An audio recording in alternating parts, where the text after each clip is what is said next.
Welcome to Let Go, Let EFT, where we are learning and leaning in with you, with your hosts Michelle Puster and Dr. Laura Spiller. EFT is a beautiful model helping people connect with themselves and the people that matter the most, developed by Dr. Sue Johnson.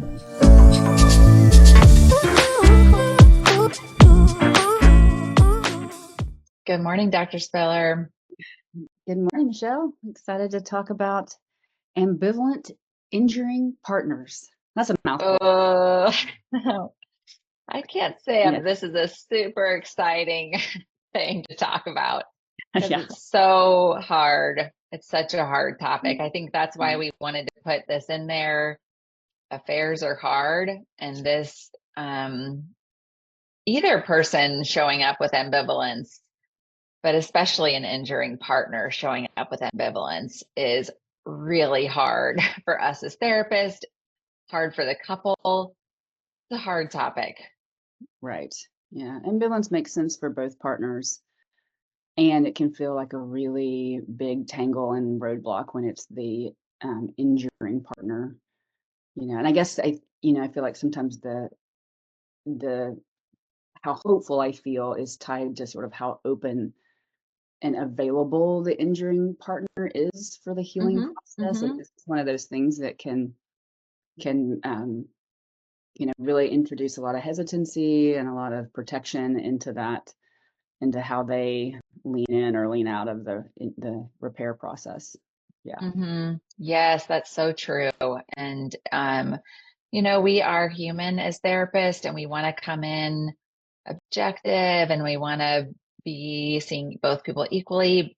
And you're right. If the injuring partner seems remorseful and really seems like they kind of have been jarred into like, oh my gosh, I'm about to lose my partner. I don't want that. Like, let me make this right. How do I do this? Oh, like, all right, let's go. Yeah. Let's get into it. I'm going to help you. This is going to be great.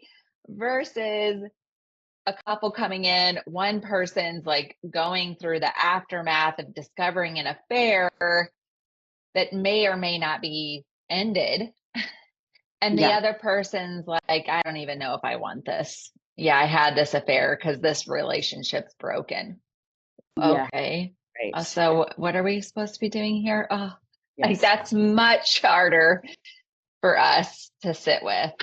Yeah. And that's such a good depiction there of what we're talking about with the ambivalent injuring partner.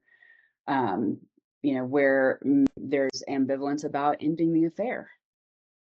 And that can be, clearly communicated or sort of hidden, which is challenging too. So yeah, is this affair ongoing, and to what extent, and how much are they really, able to or trying to end it?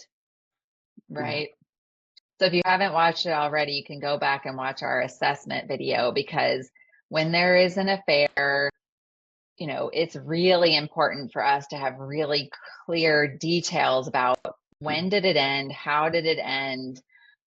Is it really over? Is there any further contact? How is further contact handled? And on and on and on.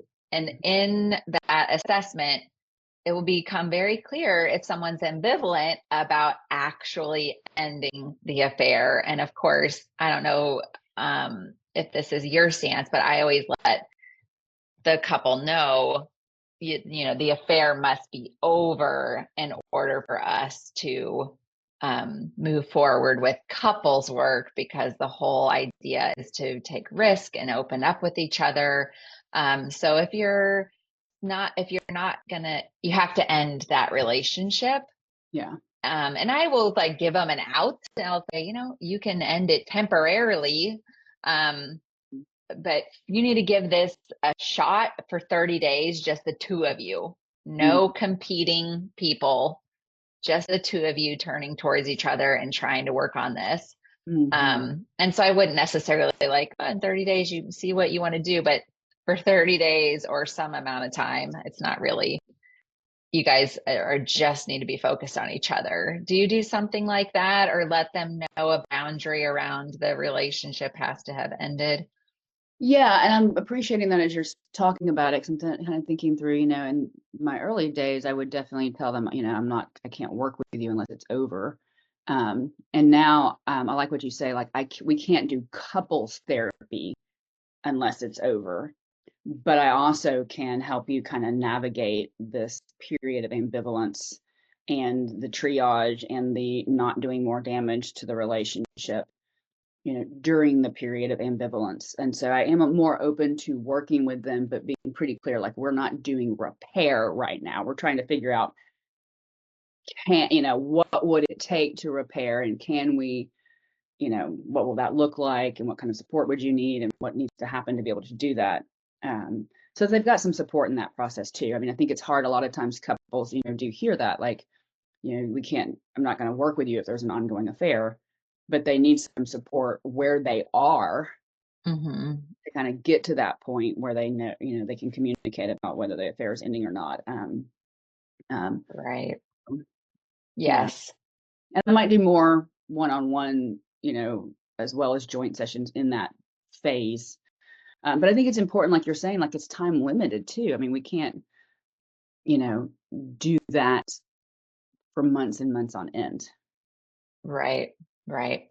And I mean, in some, well, some cases, there's boundaries where if they work with the person, if they've had a child with the person, now you've got to help them set up some boundaries that work with Yes. for everybody. Those are some, unusual circumstances, but you will, if you keep working with couples, Yeah, you'll working with come. the affair partner is not all that unusual, right? I mean, that's Yes, for kind of the sure. way it comes up. Yeah, lots So of patience. what can be hard for us as the therapist, when we talk about, when we think about, what makes this hard? What do you find is hard for therapists? Yeah, I'm thinking about sometimes it can feel like there's so many sources of pain, um, so many like open wounds, so much protection around those open wounds that it can Hmm. feel kind of overwhelming, and even for us therapists, like hopeless a little bit. Like, Right. and I think that's Yeah. hard. I think So that's I really, hear two things in there. One, just being overwhelmed with where do I begin? There's so much pain. There's so many sources of pain. There's so much protection, and it feeling really hopeless. So kind hmm of feeling like, you know, we're doomed before we even begin the work. hmm Um, and I feel like that is our role as a therapist. I won't say 100% because very little is 100%, but to hold the hope. yeah, If they're at least hold, maybe in this case, it's space that there could be hope. There's space that we don't know what's going to happen. So maybe it's holding space for there's a path where you guys could come together. There's a path where we're helping you sort out how to separate. hmm But it's hard to hold space and for all the possible outcomes when when it feels really hopeless. And sometimes that can cause us to just kind of say, well, clearly, you need to want to work on this. You need to be willing to work on this in order to do, kind of putting it back on them. Like you're not invested enough. You're not doing the work. So this isn't possible versus, okay, help me understand this ambivalence. Like yeah, you said, help me understand, are there protection mechanisms there, which there mhm, very likely is. mm, So this is where we might start to lean in to this difficult space versus like they're not even trying. Why am I as a therapist going to try? yes, I love that. Yeah, we kind of have to lean in and be with them so that they can sort it out. I mean, yeah, but there's that all of that can kind of push us back, right? That hopelessness and that overwhelm. So I like that. And what are any other things that are coming up for you as we think about like what's hard for us and brings up the self of the therapist, challenges, what can kind of put our system on alarm. Well, I think we talked about this before, just the feeling of, wanting to feel successful, wanting to feel like we are giving people the outcomes they're, which is generally to, at the very least, feel better. Right. There's a good chance no one's going to feel good talking about this. No one's going to feel better. How do you measure success? Oh, right. So if we measure our success by people feeling better or by, people leaving with smiles on their faces, we're very likely going to feel like we're failing. And so we kind of have to change how do we know if we are showing up in a way that we can feel good about? How do we know if we are showing up in a way that's helpful to the clients? Because if our measure is them feeling better, at least in the initial sessions, that's not likely. Yeah. And if they are leaving feeling better, there may be some ways in which we're really not doing our job. Right. Because We're avoiding often, those pockets of pain and we're avoiding these difficult angles. right. Often we're inviting them to feel more, not probably the injured partner, like they're probably overwhelmed with feelings. Sometimes you'll have the injured partner who's kind of like avoiding their own pain for sure, but a lot of times they're overwhelmed with their pain. Whereas the injuring partner, they might be avoiding feeling shame, guilt, like, I don't know what to do. I've gotten myself into this spider web and I don't know how to get myself out of it. Yes. So they might really be working hard to avoid, not consciously, but avoiding all those feelings. So we might be walking them towards feeling more of the uncomfortable feelings. And, it just comes to my mind as a measure that we could look for to kind of like, how did I do in this session as a therapist? Was I able to come closer and be with people in their pain? Yes. Yes. I think that is a good measure for us of how did I show up? Do I feel good about how I showed up as a therapist? Yeah. And because we're not creating the pain, it's there. So if we're not with them, they're probably alone with it.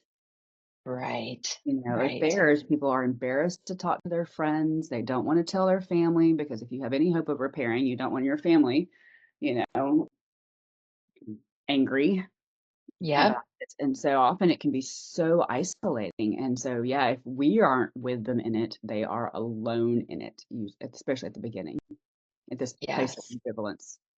Yes. Yes. So I love that as a marker for, being able to say, I'm doing a good job here, right? I didn't leave them alone with that. I brought compassion. I brought understanding, help them clarify. Right. And I think that, we've, and trying to kind of hold both partners equally, that can really be a challenge when we have an ambivalent injuring partner, because I don't know about you, but sometimes I get frustrated with them. Sure, of course, right. But yeah, wanting to, make sure that we're doing our best to get behind both sets of eyes. Yes. Have compassion yeah, go ahead. Sorry, you're starting to talk about the strategy. So I love that compassion. Trying to really equally. I love the way you've said that. I haven't heard that phrase before. Get behind both sets of eyes. Like, what is it like for the injuring partner? What is it like for the injured partner? And as you said, when someone's ambivalent, it's going to be that much harder for us potentially to put ourselves in their shoes, to try to really understand their experience and where they're coming from. And yet that's our task, right? That's what that's our goal. That's our job, is to, if we can't side with one person, that's not going to go well.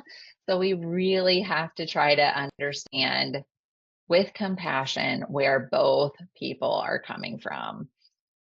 Yeah, maybe we even take a minute to like just, come up with some phrases that we might use to validate the experience of the ambivalent injuring partner. You know, Mhm. I'm thinking it's so, um, you're at this point that's this crossroads that's so hard. I mean, you're looking down both paths and both are full of a lot of pain. Mhm. Uh, if you think about ending the relationship, you know that you're going back to that sense of emptiness that you've been telling me about that was happening in your life as you were struggling in your marriage. Uh, Mhm. and you didn't know what to do to fix it, and everything that you had tried, didn't seem to work. Um, you know, or you're looking down this path of uncertainty of what if, I don't know if this relationship is going to be something for the long term, but I know that staying in it means I lose my, you know, my chosen life partner. It means that I've got to just completely redo my life, that my kids are gonna, someday really see me differently. And there's so much pain on that path too. Oh, it makes sense that you feel so frozen and stuck. That's just really hard. Yeah. Oh, I love that. I love that. I just like the way that you're acknowledging that either path is really difficult. And Mm-hmm. you're really painting the picture of how either path is painful, either path is difficult. No wonder they're stuck. No Mm-hmm. wonder it's hard to take a step in either direction. No wonder you feel stuck and frozen. It makes so much sense. And yeah, I think that's a great way of putting ourselves in their shoes and acknowledging, well, of course, this isn't easy. Of course, you don't know what to do. I really like that. Yeah. And something else I was thinking about is, I think inherently we don't want people don't want to hurt someone that at the very least they've loved in the past, even if they're feeling they're not sure if they're in love or they're not sure. A lot of times people will say, well, I love them. I don't know if I'm in love, or I, care about them because they're the mother or father of my children, or we've been so long, there's some level of I care about this person. So, wow, I can see how painful it is to have hurt someone that means so much to you. I can see and even if you can't see it, even if you're like, you have to use your imagination. But yeah, I believe this person must really somewhere, some part of them, I don't know Mm-hmm. how big the part is, but some part of them must be feeling bad that they hurt someone that matters to them, that they hurt someone that's mattered to them in the past. And they'll start to say, like, yeah, they would never do anything like this, or yeah, they are, they did this and that and the other in a positive, or, you know, they'll start to give you little clues that, oh, you feel ambivalent, you not sure if you're in love, but you do feel really bad for hurting them. Sometimes they'll even say they don't deserve me, deserve someone better because I hurt them and I hurt.